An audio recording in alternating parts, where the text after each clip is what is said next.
Assalamualaikum warahmatullahi wabarakatuh.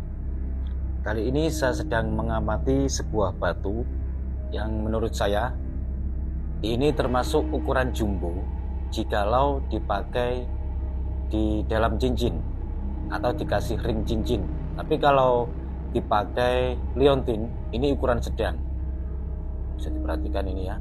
Nah, ini kelihatan jelas ya. Ini warnanya putih, ada sedikit warna kuning di bagian sini atau warna madu, satu titik di sini. Jelas ya. Jika saya amati, dari tadi saya mengamati ini terus, batu ini ternyata mempunyai keunikan, yaitu di bagian tengahnya pas. Nah, di sini jelas ya. Di bagian tengahnya ini ada sebuah lubang. Lubang tapi bukan combong. Kalau combong kan lubangnya itu tembus keluar antara atas dan bawah tembus, tapi ini tidak tembus sehingga lubangnya hanya di dalam tengah-tengah batu ini saja. Kalau seandainya batu ini di dalam lubang ini ada airnya, itu disebut dengan batu mustika tirto membeng. Nah, itu sebutan orang-orang dahulu. Karena ini tidak ada airnya di dalam lubang yang terdapat di tengah-tengah batu ini saya menyebutkan batu mustika wadah tirto. Begitu. Mungkin dahulu batu ini sempat ada airnya, perkiraan saya, prediksi saya. Tapi karena termakan oleh waktu, mungkin sudah mengering atau apa, kira-kira begitu ya. Biasanya memang begitu kalau batu tirto membeng yang bagian tengahnya ada airnya, itu biasanya lama-kelamaan bisa mengering juga. Ada yang jangka waktu lama, sekitar puluhan tahun, bahkan ada yang dalam jangka waktu 3-5 tahun sudah mengering, tergantung penyimpanannya saja. Ya, setelah saya amati dari tadi, ternyata batu ini menghimpun energi yang cukup kuat sebagai sarana pengasihan, kewibawaan, keberuntungan, menghalau niat jahat seseorang yang akan berniat jahat pada pemilik batu ini, juga sebagai sarana media perdagangan atau dalam kata umum disebut sebagai penglaris. Secara alami begitu teman-teman. Batu ini memang alami, tidak berkodam, tidak ada kodamnya. Dan saya rasakan setelah saya amati dari tadi, ini mempunyai himpunan energi alam yang cukup kuat sekali, bersifat ilahiyah, tanpa kodam.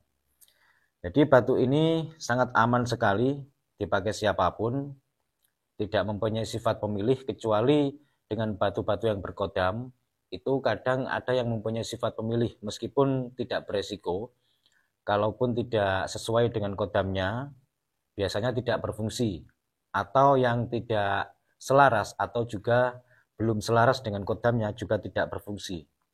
Dan kebetulan tadi siang juga sempat saya video batu ini. Silakan disimak secara detail dari jarak dekat atas izin Tuhan, sehingga orang yang berniat jahat kepada kita akan diurungkan niatnya. Juga cukup ampuh sebagai sarana perdagangan atau penglarisan secara alami. Kenapa terdapat pada sebuah batu ini, atau kenapa energi-energi tersebut terdapat sebuah benda-benda ciptaan Tuhan, termasuk salah satunya batu yang saya pegang ini. Ya, karena Tuhan menciptakan segala sesuatu itu dia ada sia-sia, dan selalu ada fungsinya, selalu ada manfaatnya, sesuai dengan karakternya, sesuai dengan jenisnya, dan lain sebagainya. Yang jelas pada intinya, setiap apa yang diciptakan oleh Tuhan itu tiada sia-sia.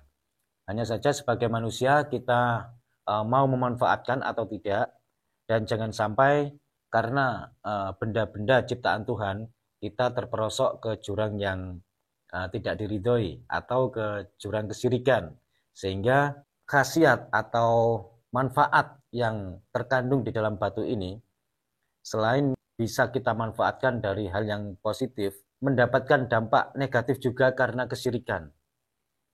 Nah, di sini saya tidak menuduh, dan yang jelas yang namanya syirik itu sirri, yang artinya rahasia hanya Tuhan yang Maha tahu, tempatnya di dalam hati. Karena ini hanyalah syariat, dan alhamdulillah saya mendapatkan sebuah batu ini yang dikaruniai sebuah energi yang cukup kuat sebagai sarana pengasihan, kewibawaan, termasuk juga penunjang karisma bagi pemiliknya, dan juga sebagai penunjang untuk dalam hal perdagangan tentunya ya. Ya, saya rasakan begitu. Ini saya ngomongnya agak terbata-bata dikarenakan dalam membuat video ini sebelumnya tidak saya rencanakan nantinya saya ngomong apa, tidak. Saya langsung saja di sini tadi langsung menatap kamera, terus langsung saya rasakan energi yang terkandung di dalam sini, di dalam batu ini. Ya, sekian dulu dari saya, kurang lebihnya saya mohon maaf, cuma itu yang bisa saya sampaikan. Wassalamualaikum warahmatullahi wabarakatuh. Rahayu, salam budaya.